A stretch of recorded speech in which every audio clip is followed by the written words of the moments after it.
Magandang gabi po sa inyong lahat. Sa sama-sama nating pagdiriwang ng banal na Eucharistia, isama po natin sa ating mga panalangin ang sumusunod na intensyon.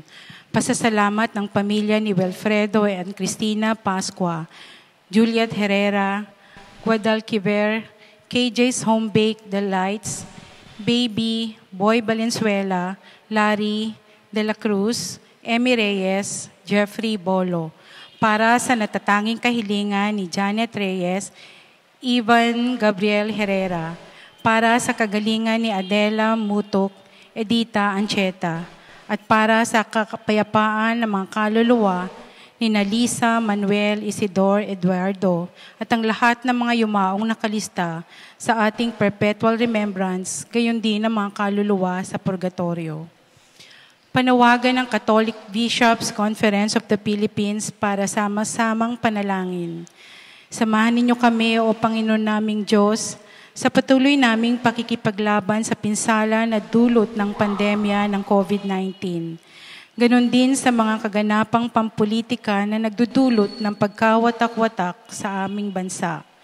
Alam po ninyo kung gaano katindi ang aming pangangailangan na magkaisa upang labanan ang kaaway naming hindi namin nakikita na nagdulot na ng matinding pahirap sa amin at ng pagiging walang kasiguruhan sa aming buhay.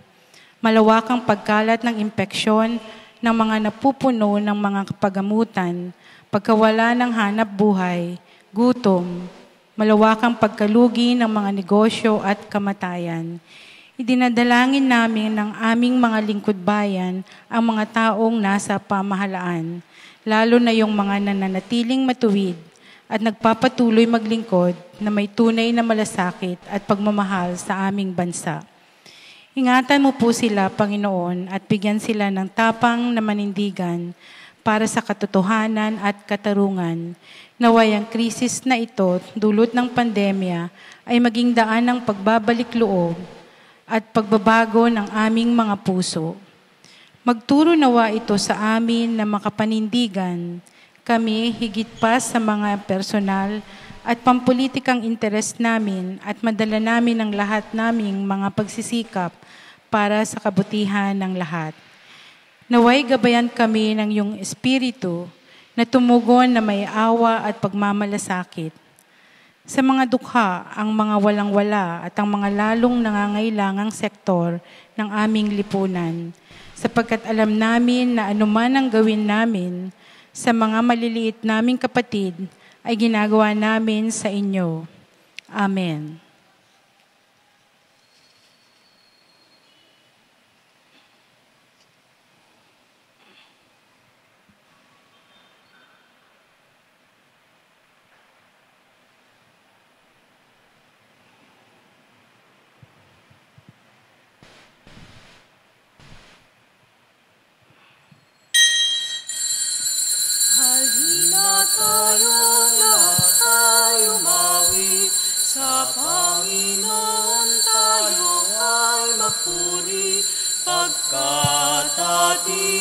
Nakita ang dakilang pag-ibig ng Diyos, pagkat ating nakita ang dakilang pag-ibig ng Diyos.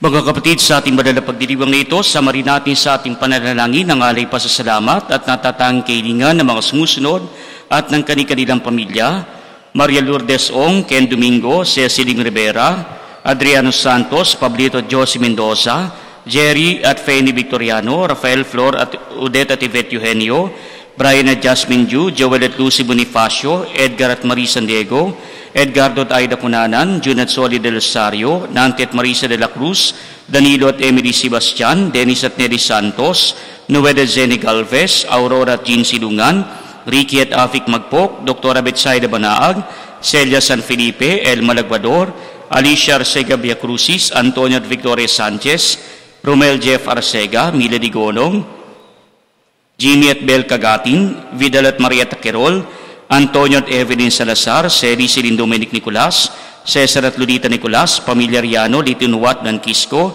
Michelle Esteban, Edwin at Aida Gumapas, Bishop Dennis Pilarojo, Reverend Father Rupino Pengsulit, Janet T. Pascual at Indi ng EDB Community, para sa kaligtasan ng mga sumusunod ng kani-kanilang pamilya, mga kasapi ng Knights of Columbus, Holy Child Council, 6737 ng Bustos, at ng Catholic Women's League ng Lawa, Mikawayan, mga mananampalataya at SPPC ng Barangay Bunga Minor at Mayor sa Bustos, Bulacan, lahat ng mga magulang, guro at mag-aaral, lalo na sa panahon na ito ng pandemya, Kim Daniel Placido, Lane Rueda, Lawrence Galzote, Jody Diar Marfil, Dina Saavedra, Victoria Divina MC, Camila Lazaro Aquino, Pining Villanueva, Nick at Evelyn Rilera, Arman at Amy Isma, Emilita de la Cruz, Jen Tamani, Dr. Marat Marito Lentino, Jun at Doris Pilehera, Bernadette N. de Guzman, Susan Lumaday, Denise Ever Bunag, Gigi Bautista Alejandro, Maria G. Adap, Dr. Ken Adap,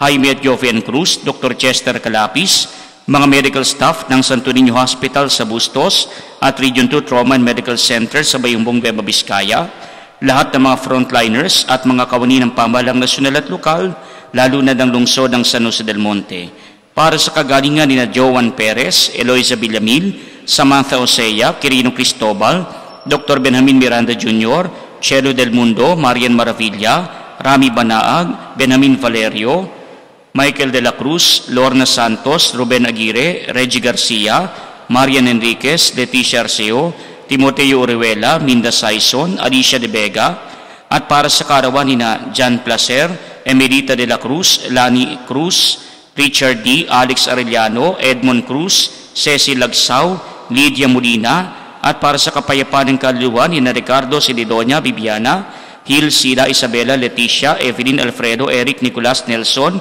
Frederick, Raquel, Dean, Puloy, Maura, Roman, Andres, Epifania, Protasio, Susana, Atanasia, Nestor, Maretrisita, Ima Concepcion, Domingo, Maximina, Alejandro, Enriqueta, Brian Angelo, Jocelyn, Rosa, Domingo, Lucila, Justin, Chedora, Jose, Maricel, Daisy, Romel, Jose, Ricardo, Maria, Jose Pipito, Nemesio, Belenchito, at Eduardo, at hindi namang kaawang kaluluwa sa purgatorio at ang mga namayapang lektor ng Diocese ng Malolos. Sa ngalan ng Ama at ng Anak at ng Espiritu Santo. Amen. Sumainyo ang Panginoon. At sumayo rin. Mga kapatid, upang tayo maging marapat gumanap sa ating banal na pagdiriwang, aminin muna natin ang ating mga kasalanan. Sinugong tagapagpagaling sa mga nagsisisi, Panginoon, kaawaan kami. Panginoon, kaawaan mo kami. Dumating na tagapaganyayang mga makasalani magsisi, Kristo, kaawaan kami. Kristo, kaawaan mo kami. Nakaluklok ka sa kanan ng Diyos, Aba, para ipamagitan kami, Panginoon, kaawaan mo kami. Panginoon, kaawaan mo kami. Kaawaan tayo na makapangyarihang Diyos, patawarin sa ating mga kasalanan, at patnubayan tayo sa buhay na walang hanggan. Amen. Manalangin tayo. Ama naming makapangyarihan, ang iyong kagandang loob ay mangunat sumubaybay sa aming pamumuhay ngayon at araw-araw, upang kami itaguyod sa paninindigang gumawa ng kabutihan sa pamamagitan ni Jesucristo, kasama ng Espiritu Santo, magpasawalang hanggan. Amen.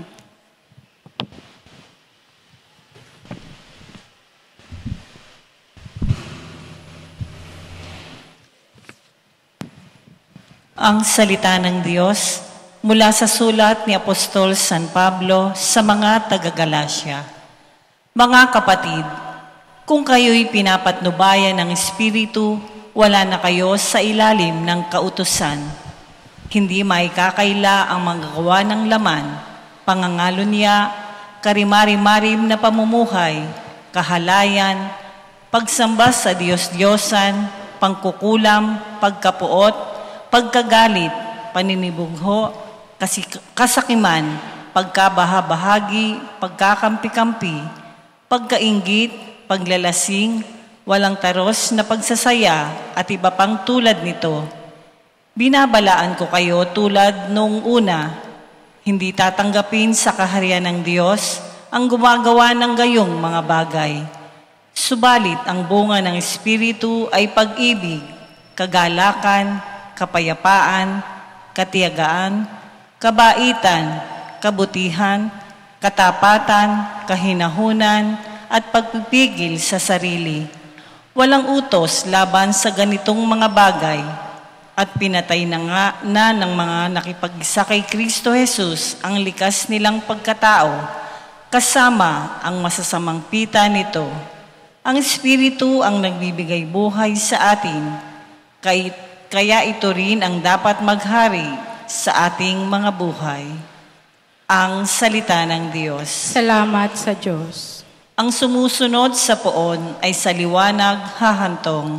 Ang sumusunod sa poon ay sa liwanag hahantong. Mapalad ang taong hindi naaakit niyong masasama upang sundan niya ang kanilang payo't maling halimbawa. Hindi sumasama sa sinumang taong ang laging adhikay, pagtawanan lamang at hamak-hamakin ng Diyos na dakila.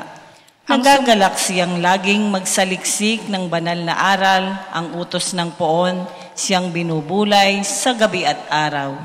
Ang sumusunod sa poon ay sa liwanag hahantong. Ang katulad niya ay isang punong kahoy sa tabing batisan. Sariwa ang dahot, laging namumunga sa kapanahunan, at anumang gawin ay nakatitiyak na magtatagumpay. Ang sumusunod sa poon ay sa liwanag hahantong. Ngunit ibang-iba ang masamang tao, ipa ang kawangis. Siya'y natatangay at naipapadpad kung hangi umihip. Sa taong matuwid ay Panginoon ang siyang mag-iingat, ngunit kailanman ang mga masama ay mapapahamak. Ang sumusunod sa poon ay sa liwanag hahantong.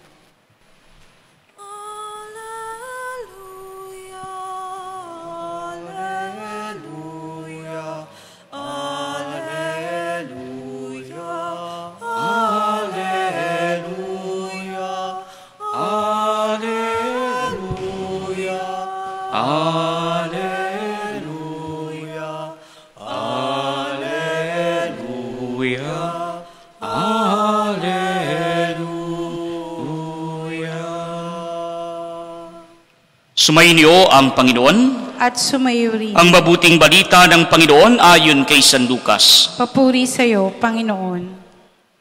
Noong panahong iyon, sinabi ni Jesus, "Kawawa kayo mga Pariseo, ibinibigay ninyo ang ikapo ng yerbabuena, ng ruda at ng iba pang gulayin, ngunit kinaliligtaan ninyo ang katarungan at ang pag-ibig sa Diyos. Tamang gawin ninyo ito, ngunit huwag naman ninyong kaliligtang gawin ang mga iba. Kawawa kayo mga Pariseo, sapagat ang ibig ninyo'y ang mga tanging luklukan sa mga sinagoga at ang pagpugayan kayo sa mga liwasang bayan. Saaban ninyo, sapagat para kayo mga libingang walang tanda at nalalakaran ng mga tao nang hindi nila nalalaman." Sinabi sa kanya ng isa sa mga dalubhasa sa kautusan, "Guro, sa sinabi mong iyan, pati kami kinukutya mo." At sinagot siya ni Jesus, "Kawawa rin kayo mga dalubhasa sa kautusan, sapagat ipinapapasa ninyo sa mga tao ang mabibigat na dalahin, ngunit ni daliri ayaw ninyong igalaw sa pagdadala ng mga iyon." Mga kapatid, ang mabuting balita ng Panginoon. Pinupuri ka namin, Panginoong Heso Kristo. Mga kapatid, sa ating pumabuting balita ay pinapaalala sa atin ng ating Panginoon ang kanyang pagtuligsa sa mga Pariseo at mga Iskriba ay hindi lamang para sila ay tuligsain, kundi ang ating Panginoon ay tumutuligsa upang nang sa gayon itama ang kanyang kapwa na nagkakamali ng kanilang pananaw sa buhay. Kaya nga po yung mga Pariseo, napakadalas sila yung mga kinikilala at ginagalang sa kanilang lugar, sapagat sila ang mga lider na pangrelihiyon ng mga Hudyo. At hindi naman kapag may katanungan ukol sa batas ng mga Hudyo, ang tamang nilalapitan ay walang iba kundi ang mga Iskriba. Subalit sa ating pong mabuting balita, ipinapakita ng ating Panginoon na kung sino pa ang dapat maging mabuting halimbawa para sa mga tao, ay sila pa ang nagpapahirap sa mga tao na ito. Sapagkat yung mga Iskriba, alam nila ang nilalaman ng batas, alam nila ang bigat na kapag ikaw ay dumalabag sa batas. Subalit, ang bigat ng batas na ito, parang exempted pa ang mga Iskriba. Kaya nga po ipinapapasa nila doon sa mga tao ang nilalaman ng batas. Subalit sila mismo ay hindi kakikitaan ng mabuting halimbawa. Kaya nga po ito'y walang pinagkaiba kapag ka po meron tayo mga kapatid na hindi naman lahat kundi ilan lamang na tagapagpatupad ng batas, pero kung sino pa yung tagapagpatupad, may mga pagkakataon sila pa ang lumalabag sa batas. Kaya nga po hindi lamang po sa ating mga kapatid na iilan na ganito, kundi ito rin ay tumutukoy para sa atin. Kaya nung nag-aaral pa po tayo, ng bata pa lamang tayo, kapag ikaw ay nailagay at na-elect ka na Sergeant at Arms, anong ibig sabihin? Tagapagpatahimik ka sa klase. Pero tingnan po ninyo, kung sino pa yung tagapagpatahimik, siya pa ang maingay. Kung sino pa ang tagapagpatahimik, siya pa ang magulo doon sa kanilang klase. Kaya nga po kapag ikaw ay Sergeant at Arms, kapag ikaw ay tagapagpayapa, tagapagpatahimik ng klase, dapat ikaw mismo ang kakitaan ng mabuting halimbawa. Kaya gayon din po naman mga kapatid, kapag halimbawa, yung pangulo ng klase nagsalita, sinusunod siya ng karamihan. Pero may mga pagkakataon, yung kanyang sinasabi, hindi naman nakikita sa kanyang paggawa. Ini-implement niya.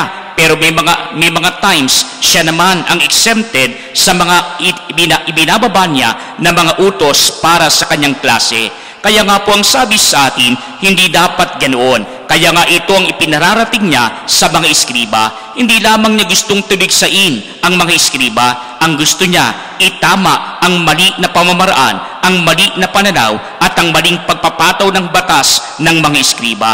At hindi patungkol sa mga Pariseyo, hindi rin niya tinutuligsa sapagat naiinis lamang siya sa mga Pariseyo. Kahit ang mga Pariseyo palaging nagtatangka sa kanyang buhay, kahit ang mga Pariseyo palaging nag-iisip ng masama laban sa ating Panginoon. Pero ang ating Panginoon, walang masamang tinapay kahit kanino man. Wala siyang iniisip na masama laban sa kanyang kapwa.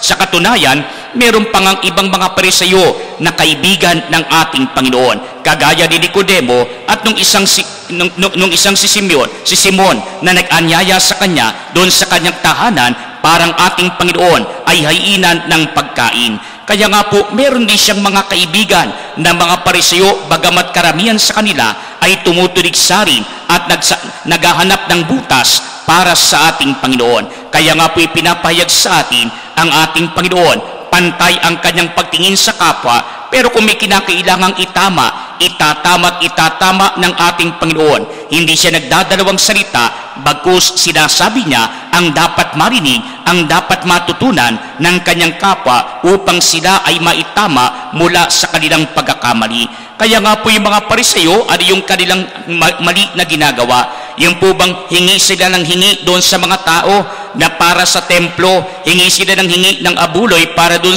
mula sa mga tao para sa ating Panginoon. Pero tignan po ninyo, yung kanilang inihingi na ito, parang ipinampapalit nila doon sa dapat gawin ng mga tao, doon sa dapat gawin na mabuti ng mga tao. Kaya nga po hindi po pwede na palitan lamang natin ng material na bagay yung iaalay natin sa ating Panginoon. Sapagat ano ang sabi sa atin ng ating Panginoon minsan sa ibang tala ng banal na kasulatan, habag ang ibig ko, habag ang nais ko, at hindi lamang hain. Sapagat kung ikaw ay alay ng alay sa loob ng banal na misa, pero hindi ka naman nagsisimba, para saan ang iyong pag-aalay? Kung alay ka ng alay sa loob ng banal na misa, pero yung ugali mo naman, hindi ka nagbabago, para saan ang iyong pag-aalay?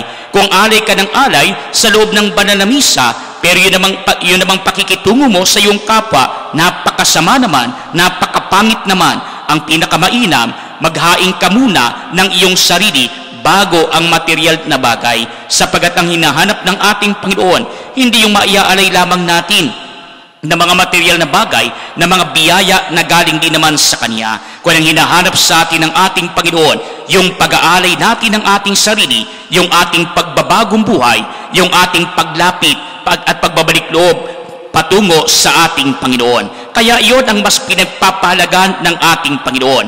Hindi lamang kung ano ang maibibigay natin sa ating Panginoon, kundi ang nararapat lamang ipagkaloob natin ang ating buong sarili, ang ating buong kalooban ay iayon natin sa plano ng ating Panginoon. Kaya nga po yung mga Pariseyo, hindi lamang niya tinutuligsa sapagat nagagalit siya doon sa kanilang maling gawi. Hindi lamang niya tinutuligsa sapagat nagagalit siya sapagat madalas pinaghihigantihan ng ating Panginoon, pinagtatangka ng kanyang buhay. ang ating Panginoon, meron tayong tinatawag na ginagawa ng ating Panginoon. At ito yung sinasabi sa atin na corrective measures. Tinatama ang isang kapwa, ang isang kapatid na nagkakamali. Sapagat kapag hindi mo itinama, kahit maliit pa lang yung pagkakasala, kalalakan niya, magiging kasasanayan niya yung pagkakasala na ito. Kaya nga eventually, kapag nakasanayan, napakahirap ng magbago mula sa kinamiasnan na pagkakamali o kaya naman ay pagkakasala. At hindi naman, mga kapatid, meron tayong tinatawag sa Ingles na constructive criticism. At ano po yun? Yung po bang hindi ka lang nagkikriticize, hindi ka lang namumuna sapagat gusto mo lang maging epal. Hindi ka lang namumuna sapagat gusto mo lang mapansin ka ng iba. Hindi ka lang namumuna sapagat gusto mo lang na may masabi ka lang. Kundi ang sinasabi sa atin ng ating Panginoon, yung constructive criticism na ito na kanyang ginagawa sa mga Pariseo, tinatama niya ang kanyang kapwa para hindi sila mapasama, kundi para mapabuti ang ating kapwa, para mapabuti ng kanilang kalagayan, para maitama sila sa kanilang pagkakamali. Kaya nga po mga kapatid, sa ating pong buhay, sa pang-araw-araw nating paglagi sa mundo na ito, nararapat lamang na tayo rin ay maging mabuting halimbawa sa ating kapwa. Nang sa gayon, merong inspirasyon na maibibigay tayo sa ating kapwa, lalong-lalo na doon sa mga nanay at tatay na may mga anak na maliliit, sapagat ang ginagawa ng matanda ang siyang ginagaya ng nakababata. Kaya nga po yung ating halimbawa, napaka-importante. Nang sa gayon, yung mga bata na ito hindi maligaw ng landas, kundi mailapat natin para sa kanila yung nararapat nilang gawin para sa ating Panginoon. Para nang sa gayon, lumaki sila bilang mabubuting mga tao, bilang mabubuting mga Kristiyano. Kaya gayon din po naman mga kapatid, kapag tayo naman ay nagkakamali, sapagat hindi naman tayo perpekto, matuto rin naman tayo na tumanggap ng ating pagkakamali. Kasi pansinin po ninyo mga kapatid, merong ibang mga tao, kagaya ng mga Pariseo, kagaya ng mga eskriba, yung po bang tinatawag nating self-righteous. Yung po bang ang nakikita lamang nila, yung kanilang sarili. Yung po bang akala nila, hindi na sila nagkakamali. Kaya kapag ka nagkamali, gagawa ng paraan, malampasan lamang at mapagtakpan yung kanilang pagkakamali. Kaya kahit kinakailangan magsinungaling, gagawin at gagawin para nang sa gayon, maipakita sila pa rin ang tama. Kaya yung pagiging self-righteous, kasama po ito at kakabit ng pagiging mapagmataas. Hindi ka man lamang nagpapakumbaba para tanggapin ang iyong pagkakamali. Kaya po sa bahay natin, sa ating tahanan, at sa iba pa natin mga kakilala, makakakita tayo ng ganitong mga tao. At salaminin natin ang ating sarili, baka tayo din, ganun din, kagaya ng iba. Yung po bang kapag ka ikay tinatama, kapag ikaw ay itinatama sa iyong pagkakamali, kapag ikaw ay itinatama sa iyong mga naging pagkukulang, ano ang ginagawa ng iba sa atin? Kuminsan, kung sino pa yung itinatama, siya pang galit. Kuminsan, kung sino pa yung ikinukorek mo para matuto sa kanyang pagkakamali, siya pa ang nagmamalaki. Kaya nga po hindi dapat ganoon, sapagat kapag tayo ay itinatama ng ating kapwa, ibig sabihin, may pakialam, may concern yung ating kapwa sa atin. Sapagkat kung walang concern sa atin ang ating kapwa, di sana pababayaan ka na lang. Kundi sana kung ikay nagkamali, hayaan ka nilang mamuhay sa pagkakamali, hayaan ka nilang mapahamak ng dahil sa iyong pagkakamali. Subalit ang taong may concern, nagtatama, at ang tao naman na itinatama, tumatanggap ng kanyang pagkakamali. Nang sa gayon, maiwasan natin ang dating pagkakamali at maitama natin yung dapat nating itama. Kaya nga po mga kapatid, ganun din sa ating pananampalataya na kapag tayo nagkakasala laban sa ating Panginoon, unti-unti itinatama din tayo ng ating Panginoon. Kaya pansinin po ninyo mga kapatid, kuminsan kapag nagmamataas tayo, anong ginagawa ng Panginoon sa atin? Ibinabagsak tayo. Hindi sapagkat gusto ng Panginoon mapunta ka sa ilalim. Kung ang ninanais ng Panginoon, hinahayaan niyang bumagsak tayo nang sa gayon, matuto ka na bumangon mula sa iyong pagbagsak at at matuto ka rin na magpakumbaba. Malaman mo na hindi lahat ng bagay ay kaya mo at malaman mo na hindi dapat ikaw ay palaging nagmamataas, kundi dapat kakitaan pa rin tayo ng kababaan ng loob. Anumang estado ng buhay, mayroon tayo sa kasalukuyan. Sapagat ang ating Panginoon, Diyos na nga, pero nagkatawang tao para ipadamas sa atin ang kanyang pag-ibig. Ang ating Panginoon, pinakamakapangyarihan, pero nagpakumbaba siya na ilahad ang kanyang mga kamay upang ialay ang kanyang buhay para tayong lahat ay magkaroon ng kaligtasan at mapatawad sa ating mga kasalanan. Kaya nga po si Jesus ang pinakamagandang modelo ng kapakumbabaan. Si Jesus ang pinakamagandang modelo ng taong may concern para sa atin. Diyos na nagkatawang tao upang tayong mga tao ay pumaroon sa ating Panginoon. Nang sa gayon, tayo magtamasa ng ligaya sa piling ng Diyos. Kaya nawa mga kapatid, tayong lahat na mga narito, wag nating sayangin yung pagkakataon dito sa lupa. Sa halip na tayo maghanap ng mga kaaway at taluntunin natin yung mga sinasabi na payo sa atin ng mas nakatatanda sa atin o ng taong nagtatama sa atin. Nang sa gayon, hindi na natin balikan pa yung dating pagkakamali at tahakin natin palagi ang landas ng natama at landas na patungo pa sa ating Panginoon, nang tayong lahat ay magkasama-sama sa langit na tunay nating tahanan. Magsitayo pong lahat. Mga kapatid, nagsasama-sama tayo bilang bayan ng Diyos. May pananalig nating dalhin sa harap ng Ama ang ating pangangailangan. Umaasang pakikinggan niya ang ating mga kahilingan at sa bawat panambita ng ating po itutugon, Panginoon, dinggin mo ang aming panalangin. Panginoon, dinggin mo ang aming panalangin. Ang simbahan naway maging mulat sa kanyang responsibilidad na isulong ang katarungang panglipunan sa pamamagitan ng kanyang paglilingkod sa mga dukha. Manalangin tayo sa Panginoon. Panginoon, dinggin mo ang aming panalangin. Ang mga opisyal ng gobyerno naway maging makatotohanan sa kanilang pagsusumikap na makapagbigay ng paglilingkod at programa para sa mga mahihirap at naghihikahos. Manalangin tayo sa Panginoon. Panginoon, dinggin mo ang aming panalangin. Ang mga may patrabaho at mga manggagawa naway maging tapat at magalang sa isa't isa. Manalangin tayo sa Panginoon. Panginoon, dinggin mo ang aming panalangin. Ang mga may sakit at may kapansanan naway makatanggap ng suporta at kasiguruhan mula sa kanilang mga kapamilya at kaibigan. Manalangin tayo sa Panginoon. Panginoon, dinggin mo ang aming panalangin. Ang mga lumisa na sa buhay na ito naway masyahan sa walang hanggang kaligayahan sa piling ng mga banal sa langit. Manalangin tayo sa Panginoon. Panginoon, dinggin mo ang aming panalangin. Ama naming nasa langit, palalimin mo ang aming pananampalataya upang umunlad kami sa iyong pag-ibig at laging maglingkod sa iyo ng may kabutiang loob at katapatan. Hinihiling namin ito sa pamamagitan ni Kristo na aming Panginoon. Amen. Kunin at tanggapin ang alay na ito, mga biyayang nagmula sa pagpapala mo. Tanda ng bawat puso pagkat inibig mo, ngayoy nananalig,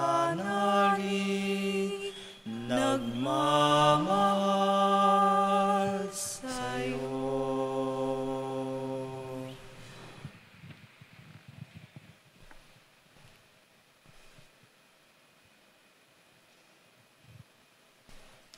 Manalangin kayo mga kapatid upang itong paghahain ay maging kalugod-lugod sa Diyos samang makapangyarihan.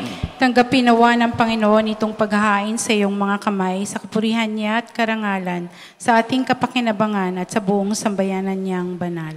Ama naming lumikha, tanggapin mo ang aming mga panalangin na sumasaliw sa aming paghahain upang sa ginaganap naming pagdiriwang kami makatawid sa kalawalatian. Sa pamamagitan ng Jesucristo kasama ng Espiritu Santo, magpasawalang hanggan. Amen. Sumainyo ang Panginoon. At sumayo rin. Itaas sa Diyos ang inyong puso at diwa. Tinaas na namin sa Panginoon. Pasalamatan natin ang Panginoong ating Diyos. Marapat na siya ay pasalamatan. Ang madaming makapangyarihan, tunay ngang marapat na ikaw ay aming pasalamatan. Pinagbibigyan mong ito'y aming maihayag, kahit na ito'y walang anumang maidaragdag, sa kadakilaang sa iyo ay likas.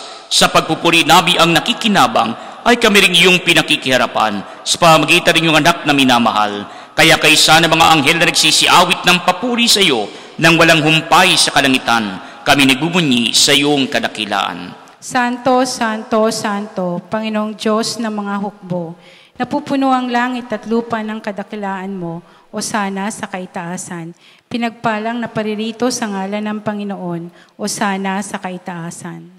Ama naming banal, ikaw ang bukal ng tanang kabanalan, kaya't sa pamagitan ng iyong Espiritu, gawin mong banal ang mga kaloob na ito, upang para sa amin maging katawan at dugo ng aming Panginoong Hesukristo. Bago niya pinagtiis ang kusang loob na maging handog, hinawakan niya ang tinapay, pinasalamatan kaniya, pinagati-hati niya iyon, iniabot sa kanyang mga alagad at sinabi, tanggapin ninyong lahat ito at kanin, ito ang aking katawan na ihahandog para sa inyo.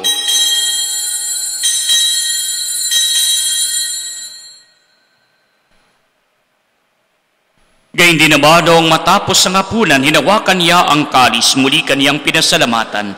Iniabot niya ang kalis sa kanyang mga alagad at sinabi, tanggapin ninyong lahat ito at inumin. Ito ang kalis ng aking dugo, ng bago't walang hanggang tipan. Ang aking dugo na ibubuhos para sa inyo at para sa lahat, sa pagpapatawad ng mga kasalanan. Gawin ninyo ito sa pag-alala sa akin.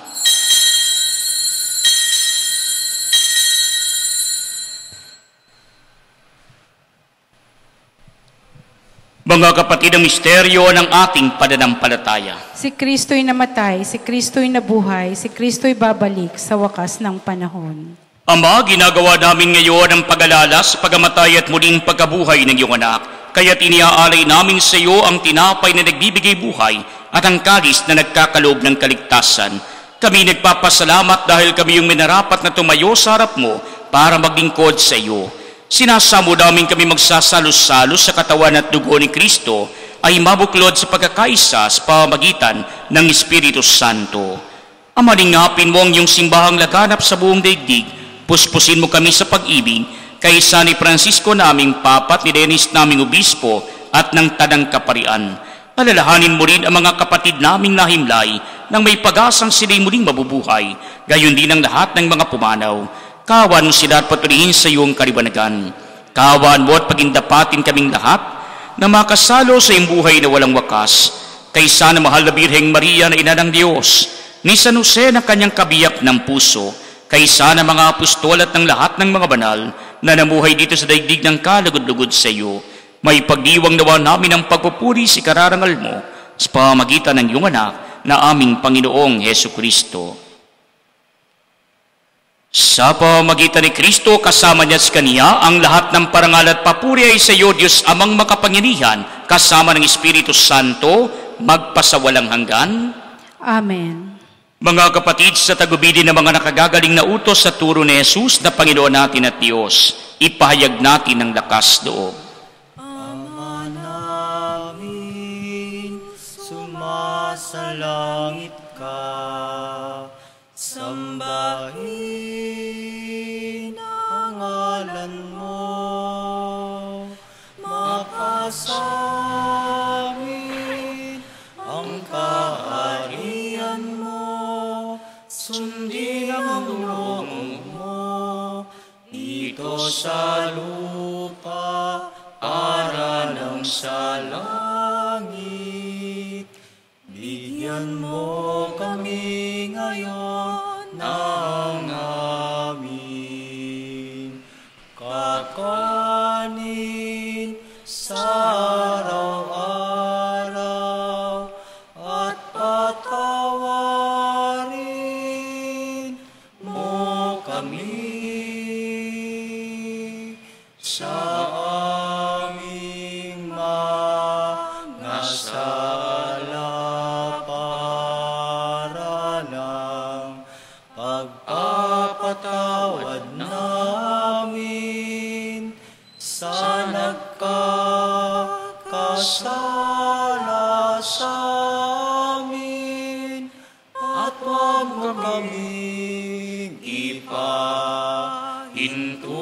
sa tukso at iadya mo kami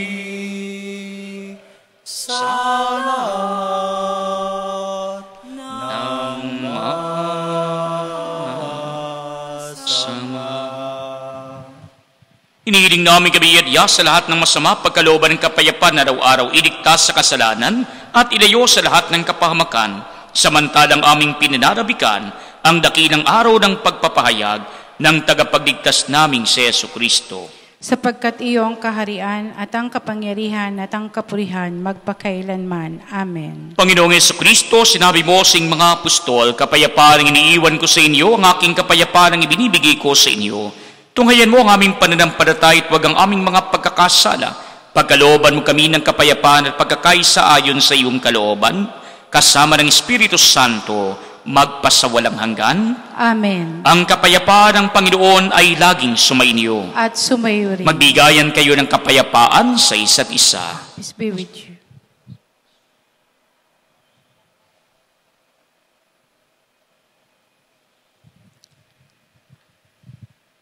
Tayo pong lahat, kordero ng Diyos, Na nag-aalis ng mga kasalanan ng sanlibutan, maawa ka sa amin. Kordero ng Diyos na nag-aalis ng mga kasalanan ng sanlibutan, maawa ka sa amin. Kordero ng Diyos na nag-aalis ng mga kasalanan ng sanlibutan, ipagkaloob mo sa amin ang kapayapaan. mga kapatid, ito si Kristo ang kordero ng Diyos na nag-aalis ng mga kasalanan ng sanlibutan. Mapapalad tayong inaanyayahan sa kaniyang piging. Panginoon, hindi ako karapat-dapat magpatuloy sa iyo, ngunit sa isang salita mo lamang ay gagaling na ako.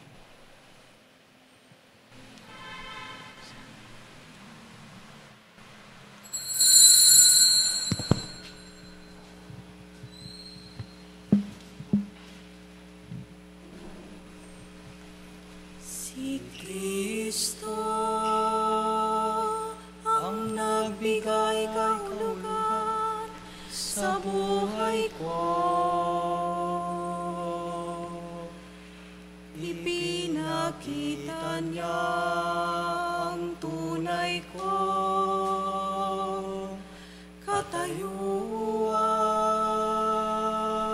katayuan. Iminulat niya sa akin ang aking patutunguhan. Ang ganap kong makapiling ang Diyos Ama.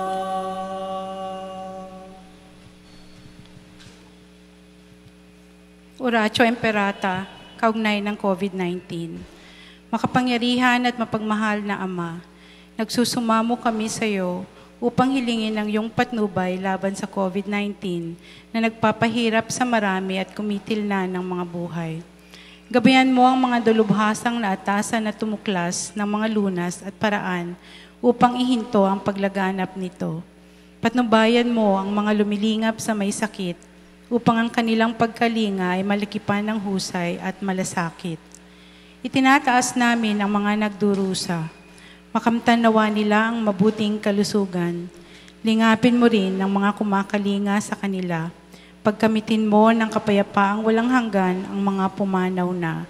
Pagkalooban mo kami ng biyaya na magtulong-tulong tungo sa kaibubuti ng lahat. Pukawin sa amin ang pagmamalasakit sa mga nangangailangan. Nagsusumamo kami sa iyo, ihinto na ang paglaganap ng virus at ipag-adya kami sa lahat ng mga takot. Hinihiling namin ito sa pamamagitan ni Jesucristo na nabubuhay at naghaharing kasama mo at ng Espiritu Santo, iisang Diyos magpasawalang hanggan. Amen. Dumudulog kami sa iyong patnubay, mahal na Ina ng Diyos. Pakinggan mo ang aming mga kahilingan sa aming pangangailangan at ipag-adya mo kami sa lahat ng kasamaan. Malwalhati at pinagpalang Birhen. Amen. Mahal na Birhen, mapagpagaling sa may sakit. Ipanalangin mo kami. San Rafael Arcangel. Ipanalangin mo kami. San Roque. Ipanalangin mo kami. San Lorenzo Ruiz. Ipanalangin mo kami. San Pedro Calungsod. Ipanalangin mo kami. San Pedro Apostol. Ipanalangin mo kami.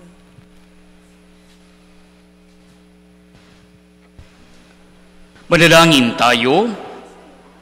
Ama naming mapagmahal, ngayong kami iyong pinapakinabang sa katawat dugong banal, inilulug namin sa dakila mong kabutihan sa tanan, na kami gawin mong kasalo sa iyong buhay, sa pamagitan ni Jesucristo, kasama ng Espiritu Santo, magpasawalang hanggan. Amen. Sumayin niyo ang Panginoon, At sumayo at rin. pagpalain kayo ng makapangyarihang Diyos, Ama at Anak at Espiritu Santo. Amen. Humayo kayo sa kapayapaan ni Kristo. Salamat sa Diyos. Purihin at palakpakan natin ang ating Panginoon.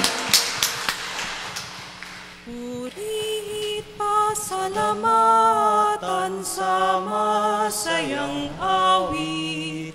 Purihin natin at pasalamatan ang Diyos ng pag-ibig.